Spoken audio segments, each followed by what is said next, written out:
All right, we're page 940.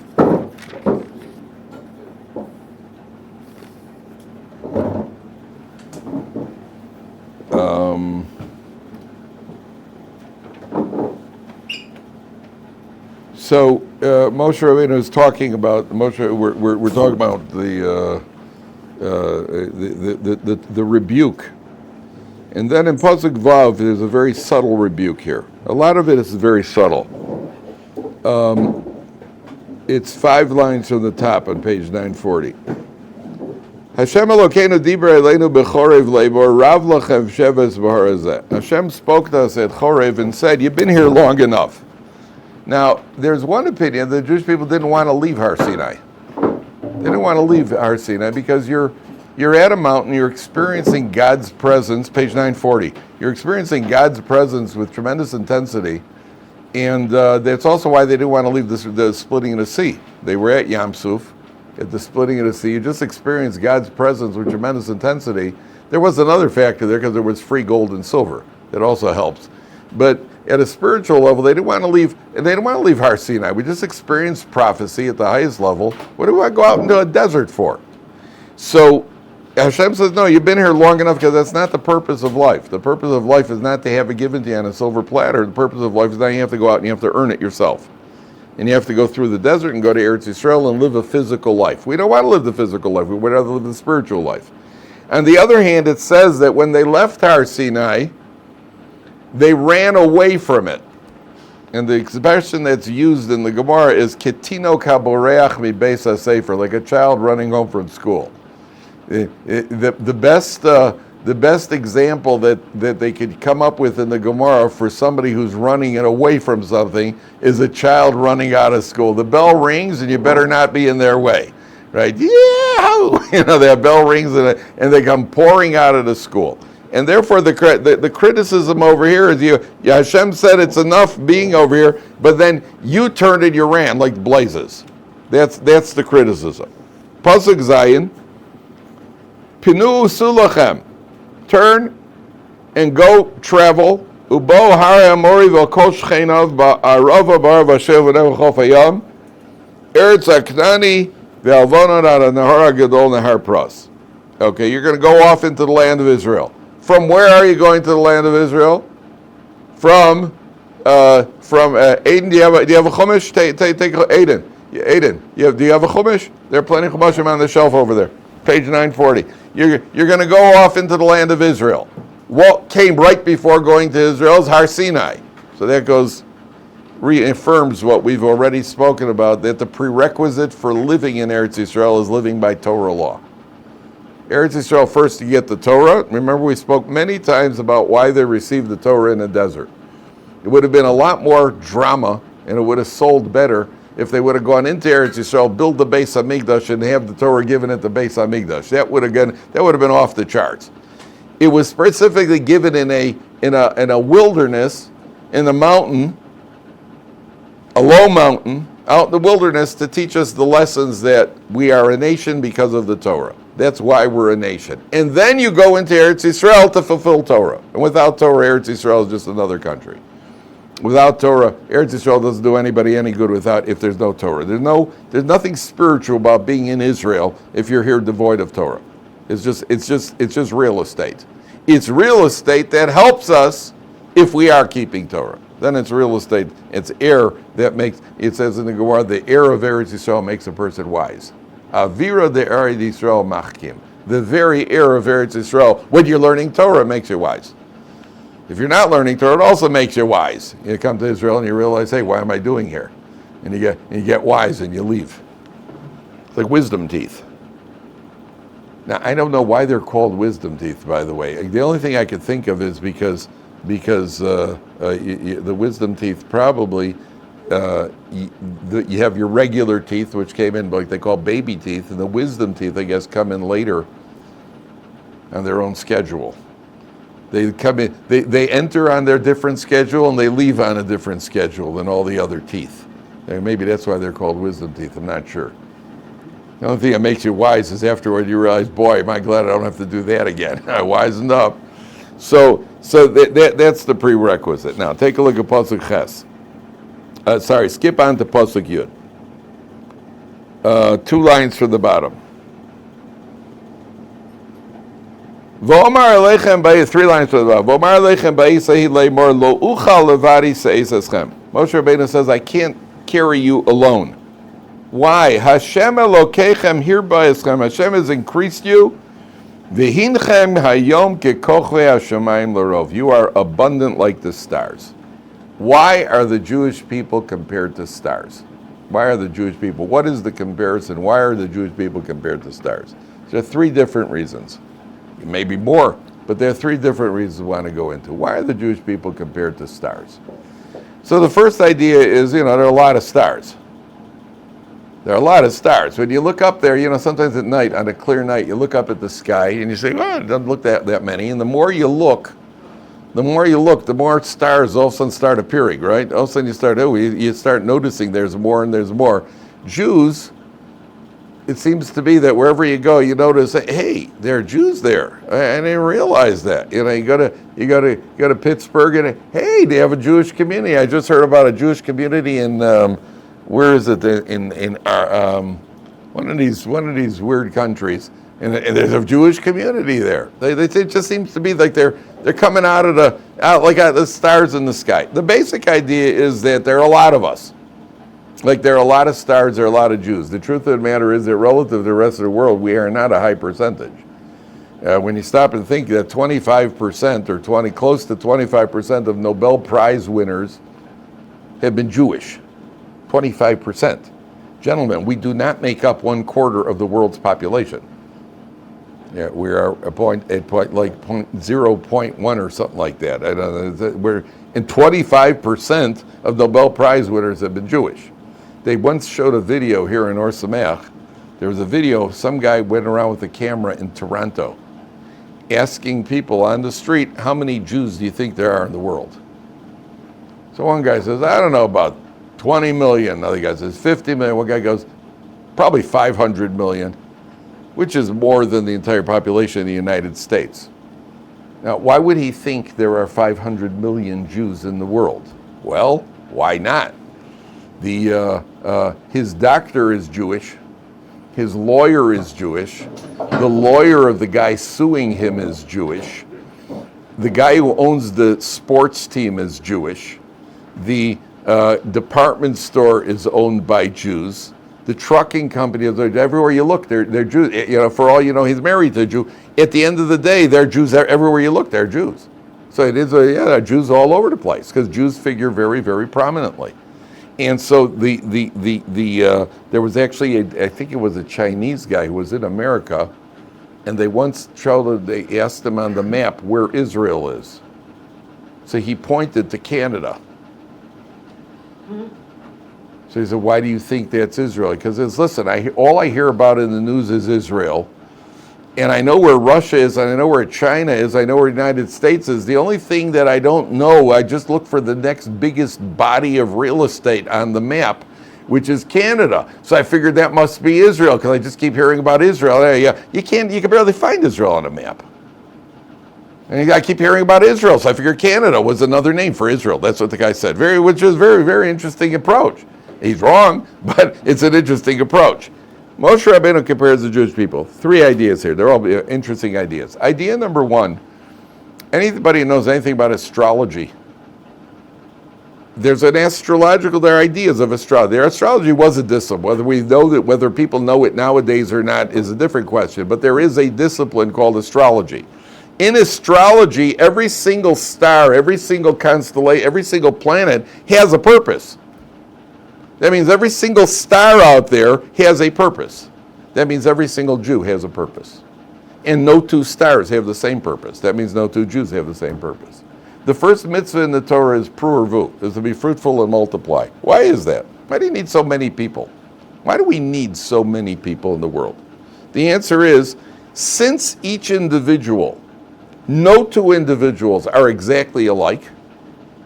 There used to be a commercial for one of these insurance companies. There's nobody else in the whole human race with your kind of style and your kind of grace.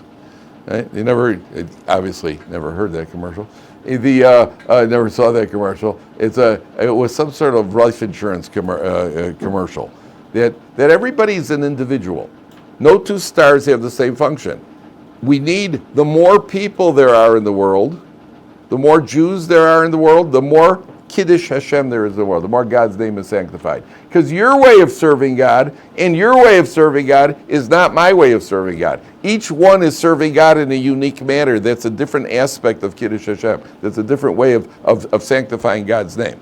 So the first mitzvah in the Torah is, besides the technical problem that if you don't have people, you can't have mitzvahs. All studies have shown that. No people, no mitzvahs. But if you have people, each person has a different way of serving God.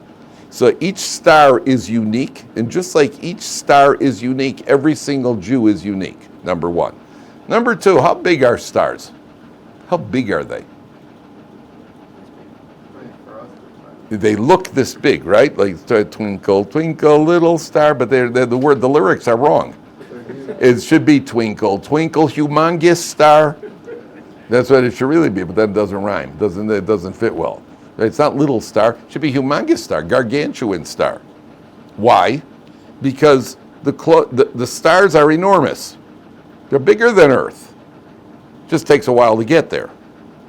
But the closer you get to a star, theoretically, the bigger it would look. When it comes to Jews, unfortunately, when we find out? When somebody dies, and you go over, nobody should have to go, but you ever go over to comfort the mourners, or at the eulogy. When somebody dies, what do they start talking about? This was a guy you knew from shul. You used to sit next to this guy. Yeah, it's just a guy. Then you find out, by the way, do you know he's been attending the Daf Yomi for the last 30 years, never missed a day of Daf Yomi? Really? And do you know that there were 10 people, 10 families that he supported with nobody knew about it? Really? And do you know that this is the guy that put away the Siddurim in the shul every single day? That's why when you walked into shul, the Siddurim were on the shelf. Kind of like your mother in the house doing towels. Right? You always wondered, you thought the towels got there by themselves, did you? Yeah, look at that, towels in the closet. No, Mom did it. And the guy there, the Siddurim in the shul, this is the guy, I didn't know that. And he used to give, there's a little old lady, a widow, that he used to visit every single day on his way to work. I didn't know that. That means the closer we get to the Jew, the bigger he becomes. That's like a star. The closer you get, if you saw a star, the star is enormous. The closer you get to it, the bigger it would become. And often with people, we just look at him until we find out the closer we get, which is the opposite of many of the big celebrities in the world. Because the big a world-renowned entertainer. So you get to meet the person, and the closer you get to the person, the more you want to hold your nose. They're selfish, they got an ego, they don't care about anybody but themselves, and you see them as very little people. You see them as very little people. Do you remember we spoke about the famous medrash? How big was Paro, the Egyptian king? Remember what it says in the medrash? What does it say about Paro? He was 1 amma tall. An amma. One amma is about 18 inches. He could walk under this table without bending his knees. And not only that, it says King Nebuchadnezzar, who destroyed the Beis Hamikdash. Nebuchadnezzar, the Gemara says, when he died and he went to Gehenna, people in Gehenna were terrified.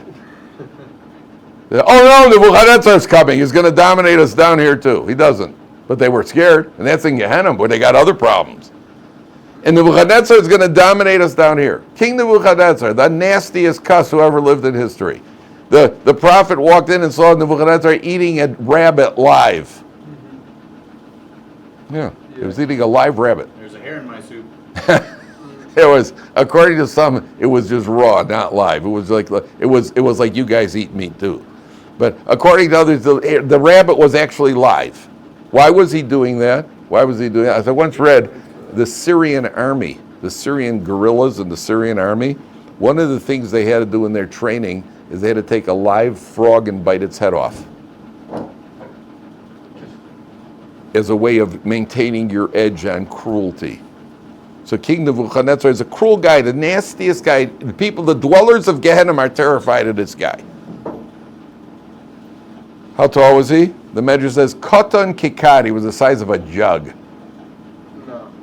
A jug. What?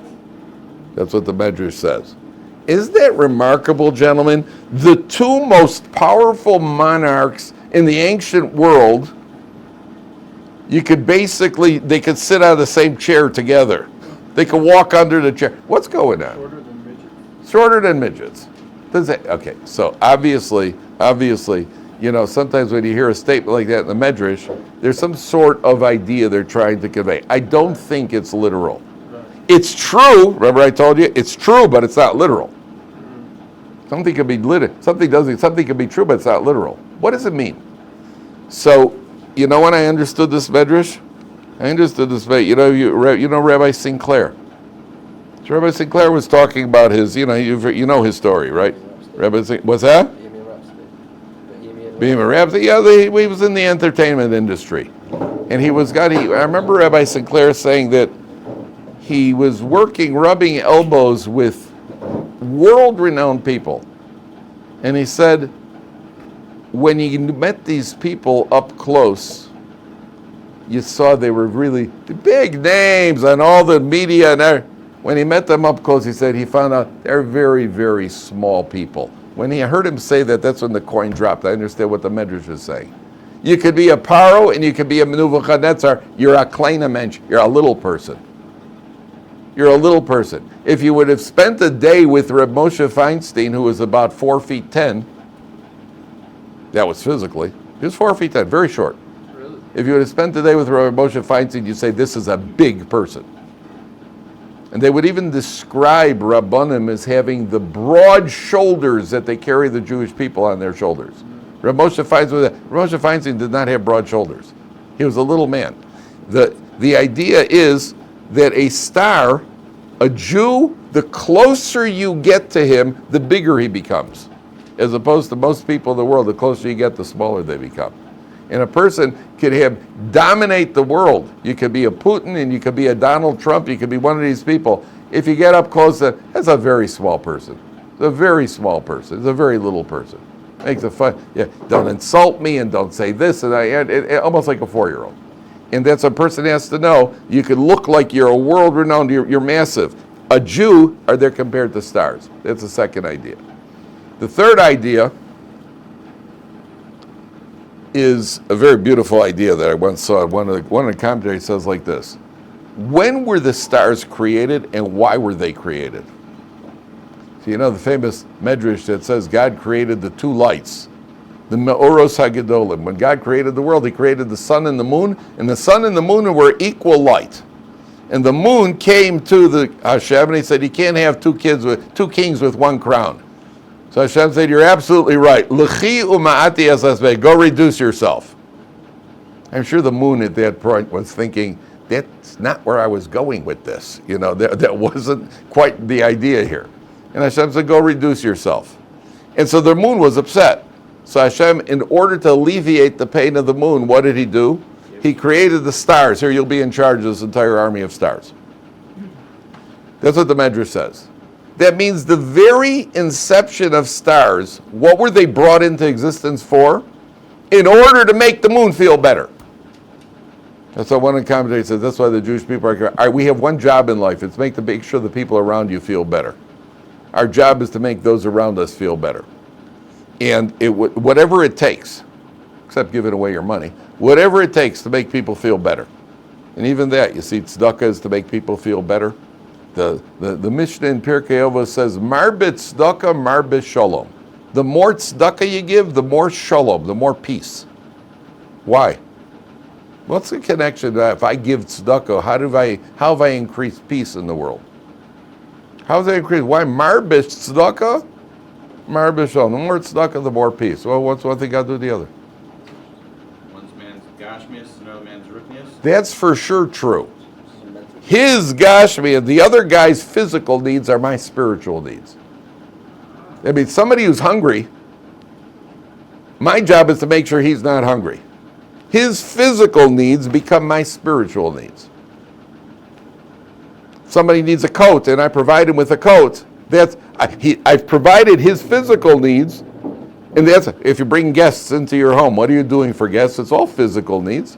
You're providing with the bed, you're providing them with food, you're providing with the shower, but you're doing the mitzvah. That's your spiritual needs. That's true. That's true. But why is it marbit tzedakah, marbit shalom? So you know what the Medrash says? You know the Medrash that says, Daniel, we give him a chumash over there. The Medrash says that there's if you took all of life's suffering, and you put it on one side of the scale, take all life suffering, you put it on one side of the scale, and you put poverty on the other side of the scale, poverty would outweigh it. That's what the Medrash says. Obviously, you could probably come up with some ideas that were, but as a general rule, poverty is the worst, because everything's included in poverty. You don't eat well, you can't get good medical treatment, you don't live well. Everything is, when you're poor, everything's bad. Everything physical is bad. A poor man is likely to have some sort of complaints against God. Well, he gave me a raw deal over here. How come I didn't have a rich uncle who croaked like this guy over here? And this guy's rich. How come I got to be the poor guy? So when you give tzedakah, you make peace between the poor man and God. So being compared to the stars, what did the stars do? The stars alleviated the pain of the moon. They made the moon feel better. Our job is to make those around us feel better. And you should always ask yourself after every interaction, this person that I just met or I spoke to, did he walk away from me feeling better, or did he just feel better because he walked away from me? That's a good question to ask yourself. By the way, you know the story about the guy calls up the lawyer. He says, Goldstein, guy from the Jewish United Fund, he calls up the lawyer and says, hey, Goldstein, you know, our records show that you earned over $850,000 this year, and you haven't given us any money. You haven't made any donations. And Goldstein says, oh yeah? Do your records also show you that my sister's a widow raising 3 children? Do your records also show you that my brother's a disabled Vietnam veteran? My records also show you that my mother's living on her own? And if they can't get a dime out of me, what makes you think you will? So if a person understands, you know, you give tzedakah, you make people feel good, but you don't have to be physical tzedakah. One of the best things you can do is just compliment people. Just a compliment. The Gemara says a smile. Just a smile at somebody. Nowadays you got to be careful. Obviously, you can't smile at strangers. You can't talk to strangers. You can't look at strangers. I don't know. But the people who are nearest and dearest, family members, wives, spouses, whatever, just a compliment. You made a person feel good. That's all it takes. So if a person that understands, that's why we're compared to stars. Our job is to make those around us feel better. That's what our job is. And that's the third comparison. Okay. Somebody had a question. Rachel, what were we going to ask? Oh, I was going to bring up from Medrash about like Samson and Pharaoh. Like they were described as huge people. Samson. Yeah. Shimshon, it says, was 60 amas shoulder to shoulder. We mentioned that the other day. Yeah. Goliath, it says that in the Pasuk. Okay. The verse says Goliath was 6 amos and a zeres. 6 amos and a zeres means at least 10 feet tall. But that's a Pasuk in Nach. Yeah. That's a Pasuk in Nach. Even though Psukim in Nach also need to be, we need the oral Torah to understand it, because it also says in Nach, Ben Shona Achas Shol B'mocho. Shol HaMelech was 1 year old when he took the reins. Now he wasn't 1 year old. I mean, they're precocious youngsters, but he wasn't. He was good, but he wasn't that good. He was. It says Ben Shana Shol B'mocho, not Shana. Ben Shana Shol. He was a year when he took the reins. So for that, we need the oral Torah to explain to us that he is same way that a 1 year old is sinless. Shaul was sinless when he took the reins. That's what Torah Shabbat Pet tells us. By Goliath, it says he was 6 amos and a zeres. He was a giant. He was very, very tall. So there, we have no reason to suspect. We don't. Even the oral Torah doesn't say that it's a symbol. It's an idea. When you have a statement like that in the Medrash or in the Gemara, where it says Shimshon was 60 amos shoulder to shoulder, which is 90 feet. I told you the logistic problems that creates. He was a great offensive lineman, by the way. Right. Great blocker. Right. At the end of the day, there's an idea that's being communicated, and one of the ideas that the commentaries suggest is that the same way there are 60 tractates in the Shas is made up of 60 masechtas, 60 tractates. He was carrying the entirety of Torah on his shoulders. Right? That's one of the ideas that's contained there. That he was literally 60 amos shoulder to shoulder is unlikely. And they often talk and spoke in allegories. You know what? Now it could be there's a literal meaning. Doesn't mean there isn't a literal meaning, but generally the assumption and the approach is that even if there is a literal meaning, they were trying to get at something else. I told you there's a description. If I would tell you nowadays that we spoke about this the other day, didn't we? I told you if you would say nowadays that the eagle swallowed the bear. Right? I mean, the United States beat Russia in a war, that sort of thing, or the eagle ate the worm, right? As the United States destroyed Iran, whatever their national symbol is. But at the end of the day, that's the idea. Okay. Or California. What's that? Or California. California, is that their national symbol? The worm? Bear. The bear. Oh, right. It could be right. It could, or you say the Bears defeated the Lions. That's literal. That's the football teams. The Vikings. The Bears against the Vikings. I don't know. I didn't know there were Vikings around today. Yeah, they are. Up in Minnesota. That's what they're called. You don't know that, do you? American sports teams. Well, you should learn it. This is important. It's reality. Okay. Take a look at Pasuk Yud Aleph. Now, when you're reading the Torah this week, what you're going to hear is the tune in the Torah is going to go like this. You're going to read on the bottom of 9:4. It's going to say like this: Hashem Elokechem irboeschem v'idchem hayom kekochui hashamayim l'rov. Hashem Elokei avosechem Yosef aleichem kochem elef pevamim v'varech eschem kasher liber lachem. Eicho esol levadi tarchachem u'masachem v'rivchem. Is going to switch to the tune of Eicha. What we read on Tisha B'Av night, Eicha yashva b'dod, da da da da da. That's how he's going to switch in the middle of the lane. He's going, Eicha esol levadi tarchachem u'masachem v'rivchem havolachem anashim chachamim u'nevonim, and then he's going to go right back into the laning. So this is one of those little coincidences that right before Tisha B'Av you have in the Parsha the word Eicha. The word Eicha, which is the beginning of the Megillah, Megillah's Eicha. Now, what did Moshe Rabbeinu say? Moshe Rabbeinu then laments, Eicha esel levadi, how can I bear alone? Torchachem u'ma'asachem v'rivchem. Your difficulties, how does he translate? Your burdens, your quarrels, and your contentiousness, your burdens. That means Moshe Rabbeinu is the first rabbi the Jewish people ever had. He's the first rabbi of the congregation. A rabbi of a congregation is a very, very challenging job. Every rabbi, you got people in the shul, and you got people complaining and kvetching, that sort of thing. But Moshe Rabbeinu had it to an extreme. Take a look at Rashi. 4 lines from the top, right column. If you find it, please show the person next to you. Page 942, 4 lines from the top, right column of Rashi.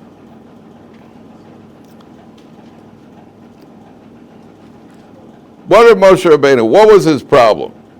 So the Moshe Rabbeinu says, Torchachem. 6 lines from the top. What was the What was the difficulty? Milamed shehayu Yisrael tarchanim. They hassled him. Haya echad mehem roes baldino dotzech bedin. When there was a court case, if one of the guys saw the other guy starting to win, Omer yeshli edim lahavi. I got witnesses. Yeshli rayos. I got proofs. Motzi fani aleichem dayanim. I want more judges. Umasachem. How did he translate masachem? The answer: your burdens. Milamed shehayu apikorsim. Now, normally apikorsim means heretics. In this context, apikorsim means they just threw off the yoke of Moshe Rabbeinu's authority. How so? Watch this. Oh boy, oh boy. Hikdi Moshe Lotzeis. If Moshe left his house early, Amru Mara ben Amram Lotzeis. Why did he leave early? Shemeino Shafli B'Sach Beso. Maybe he doesn't have such good shalom bayis. Why that's running out of the house? Which is interesting considering that Moshe Rabbeinu had already left his wife the first year after Har Sinai. He separated from his wife because of prophecy. So prophecy, he couldn't stay with his wife. He didn't even have a wife. I guess Moshe Rabbeinu doesn't have great shalom bayis. That's if he left the house early. Icher Lotzeis, if he left the house late. Amru Mara ben Amram Shelo Lotzeis. Why did he leave house late? Matem Svurim, what do you think? Yosef v'yoetz aleichem eitzos ros. He's thinking about bad plots against you. V'choshev aleichem machshavos. You can't win. You can't win either way. If he got up early, he's got trouble at home. He left the house late, he's plotting against you. Then the Medrash says, if he walked in the middle of the road, that's because he wants us all to see him and stand up for him. If he walked on the side of the road, he doesn't want to give us a chance to do the mitzvah of standing up for him. You can't win. You can't, no matter what happened. And that's why the commentaries say that when Moshe Rabbeinu said Eicha could mean two things. Eicha means, how can I bear you? And Eicha means, whatever I do, there was a complaint, which is true.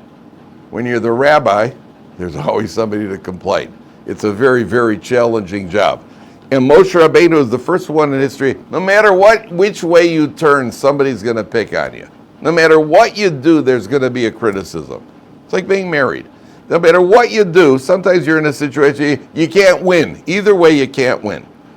It's like a mother-in-law and a daughter-in-law. This is the ultimate. A daughter-in-law gives birth. That's why, by the way, the Gemara says that mother-in-laws and daughter-in-laws have a natural enmity towards each other. The Gemara says that. We don't deny facts, gentlemen. We say them as it is. It doesn't mean they have to shoot each other. It doesn't mean if they both work on their midos, they'll figure out how to get along. But there is a natural tension there between the mother-in-law and the daughter-in-law. Why is that? Because the daughter-in-law, the mother-in-law feels, I worked 25 years on this guy, and now you're getting all the benefits. And the daughter-in-law often feels the mother-in-law is looking over her shoulder. So now you have a situation, let's say a daughter-in-law gives birth. Now what's the mother-in-law supposed to do? Would you like some help in the house? Oh, you think I can't do it on my own? And if the mother-in-law doesn't offer help, you don't see I need help over here? It's a lose-lose situation. And therefore you need two very mature people to be able to work that out. But there is a natural tension there. And by the way, gentlemen, don't get trapped. One day you're going to be sitting at a table with your wife and your mother-in-law. With your wife and your mother. You're going to be sitting at the Shabbos table. Your mother's over, your wife is there, your mother's there. And you, poor fool, are going to pick up a piece of kugel or a piece of cake and you're going to say, wow, this is the best kugel I've ever had. Now somebody's not going to be happy because if it was made by your wife, your mother's not going to be happy. If it was made by your mother, your wife's not going to be happy. And then you're going to say something pathetic like, it's the best piece of kugel I ever had now at this table. And then nobody's going to like you. And you're caught in the crossfire. That's why you make the kugel. You do it yourself. Yeah. Well, you will be from that point on, that's for sure. Yeah, that's for sure. See, you understand, there's a natural tension. There's natural tension. And it takes mature adults who are working on their mitos to get along. It's doable. But we don't deny there is a natural tension there. Son-in-laws and father-in-laws, not as much.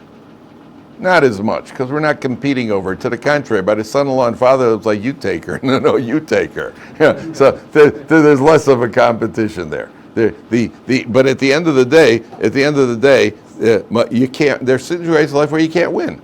You just can't win. It's like when my daughter comes into the room and asks me about her outfit. Daddy, do you think this outfit is tznius? She says, is this a modest enough outfit? Is this a tznius outfit for me to wear? I can't. What am I going to say? Yes, it is, even though it's not. What am I going to say? No, it's not. How come you never like anything? That sort of thing. See, you're caught. You're in between a rock and a hard place, as the expression goes. Sometimes in life you have to know how to negotiate your way out of there. called Run Like Blazes. That's what it's called. Okay. So Moshe Rabbeinu says, I can't win. Okay. Then take a look at Pasuk Yud Gimel. And I'm sure, gentlemen, again, we don't pull any punches here. We don't pull any punches here. We're just teaching the truth. Moshe Rabbeinu goes through the history where the judges. Remember the appointed judges? Havu lachem anoshim chachamim unevonim v'yaduim l'shiftechem. Appoint men who are wise, discerning, and well known. They have a good reputation. V'asimim b'roshechem. I'm going to make them into your heads. They're going to be the judges of the Jewish people. Take a look at Rashi. Pasuk Yud Gimel. It's about 13 lines from the top. The word anoshim. Make 1, 2, 3, 4, 5, 6, 7, 8, 9, 10, 11, 12. Oof. Hate when that happens. 12 lines from the top. Anoshim. Says Rashi, he's addressing the idea, why did Moshe Rabbeinu say, take men who are wise, and why did Moshe Rabbeinu have to use the word men? Anoshim. V'chisale al daidcha noshim? Would you even entertain the idea that women are going to be the judges? Meaning in a Torah perspective, it doesn't work. They're not even a havamina. You're not going to have women as judges. Women have a different role to play. But they're not going to be the legal experts and the scholars. And you see that it didn't even enter the picture. Ma Talmud lomar anoshim tzadikim. When it says anoshim, it's emphasizing that they have tzadikim. That means that according to the Torah law, a woman cannot serve in any capacity, in any legal capacity. She can't be a judge. She can't even be a witness. A woman is not allowed, she's not valid to be a witness. On the other hand, she has other roles that she plays. A woman runs the home. She's in charge of kashrus in the home. She's in charge of the family. She's in charge of a lot of things. But there's a clear role difference. I've told you many times that the man, the husband, is the foreign minister. The wife is the minister of the interior. One is not better and one is not worse. They are different. And the Torah emphasizes that different from day one. Men have a certain role. There isn't a Jewish man in history who has ever given birth. No, none. Not one man has ever given birth. Adam Arishon did not give birth. That was a rib. That was a rib. No Jewish man. What if a Jewish man, hey, it's not fair. I want to give birth. I want to nurse my babies. Sorry, buddy. You're barking up the wrong crib, right? It doesn't work that way. I want to, but you can't. What about a man who wants it? Let's say a guy decides, I want to do the priestly blessing in the morning, but you're not a Kohen. Sorry, you can't do it. What about if I want to sing in the Beis Hamikdash? Are you a Levi? You're not anybody here a Levi? One day you'll be there, and you'll be either singing in the Beis Hamikdash or locking the gates. Those are the two roles of the Levium in the Beis Hamikdash. I'm a Kohen. I can't do that. Anybody else here a Kohen, by the way? Any Kohanim here? Nobody's a Kohen yet? Still not. Yet. Still not. You noticed, right? Still not. Okay. A Kohen. I would like to be on the Chevra Kadisha. I would like to help bury people. I can't. That's not my role. I'm not allowed to. Not fair. You're right. It's not fair. How do you determine who's Jewish? How do you even determine if somebody's Jewish or not? Where does that come from? That comes from the mother. Or a convert. But it comes from the mother. When a man says, I want what they call patrilineal descent. Sorry, doesn't work. So everybody's got a role. Everybody's got a job. Everybody's got a distinct, unique job among the Jewish people. Now, take a look at Pasuk 16.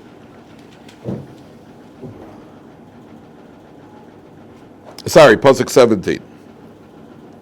Moshe Rabbeinu is giving instruction to the judges now. So first of all, Pasuk 16. 8 lines from the top. I told your judges when giving instruction how to run a court.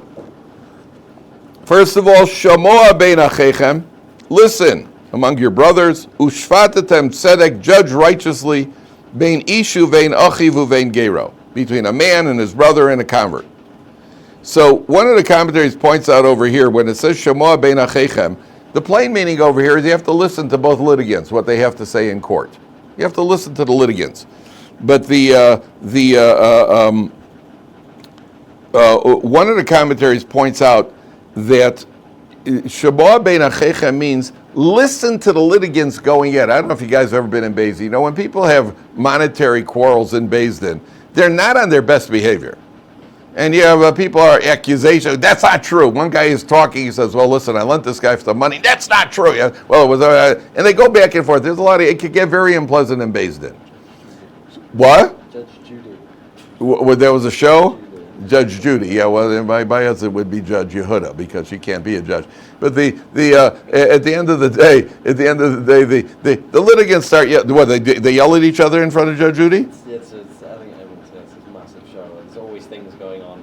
People are fighting with each other. So one of the things that the judges are being told here, what one of the commentaries says, what the judges are being told is, don't interrupt them when they're yelling at each other, because sometimes you could pick up things. There was a famous Rav Nissim Karelitz, who was the nephew of the Chazon Ish. You've heard of the Chazon Ish. Rav Nissim Karelitz had the most famous Beis Din in Israel. He had a Beis Din, and he was known for complete restraint. When the litigants would go at each other, so one of the other judges would try to intervene and say, "Come on, fellas, calm down." And Rav Nissim Karelitz would say, "No, let him go, let him go, let him go, let him go." Because sometimes when people are yelling at each other, the judge, if you're sharp enough, you can start picking up all sorts of information. It's like the judge who said that this guy's accused of burglary. And there's a guy in court, and he's accused of burglary. And so at a certain point, the judge says to, "Well, do you have any witnesses?"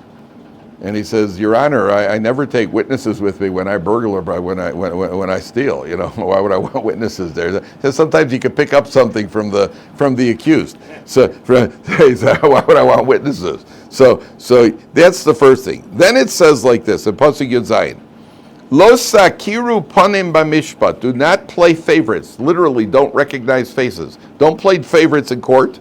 Kakoton kagodol tishmaun. Small amounts, big amounts. It doesn't matter the amount of money. Lo saguru mipnei ish. Do not be intimidated of anybody. Ki amishpat le'elokimhu. The judgment is God's. Ve'adover asher yiksha mikem takrivan elei ushmativ. What's difficult, you should bring to me, and then I'll hear it. So Moshe Rabbeinu says, listen, first of all, don't play favorites. Don't be intimidated by anybody. By the way, there's a judge in... a judge in Italy named Borsellino. Did you ever hear this judge? Judge Borsellino, who put away about 300 mafiosi in Italy. This is going back to the early 2000s. He put away about 300 mafiosos in Italy. He broke up the mafia at a certain point. He said himself, "I know that I'm a walking dead man." I mean, you got to have some guts to go up against the Italian mafia. And sure enough, one day his car exploded, right? But he was willing to do it. He said these guys got to be broken up, right? And he was willing to. The Torah says you can't be intimidated in court. There have been cases in court where guys are yelling at judges, guys are threatening judges, and the Torah judge says, "Sit down. Let's go. You're not allowed to take yourself off the case." This Rabbi Nissim Karelitz, by the way, a guy got so upset with him in court that he picked up, there was a bucket of water on the table. He got so upset and he dumped the water on the judge. What was his reaction? He reached for a towel, dried himself off. He said, "And we continue now." And just continued the court case. Now, there's a statement in the Gemara. So Moshe Rabbeinu says to the people, listen, you're going to judge the cases. There are too many Jewish people. I can't do it myself. If it's too difficult,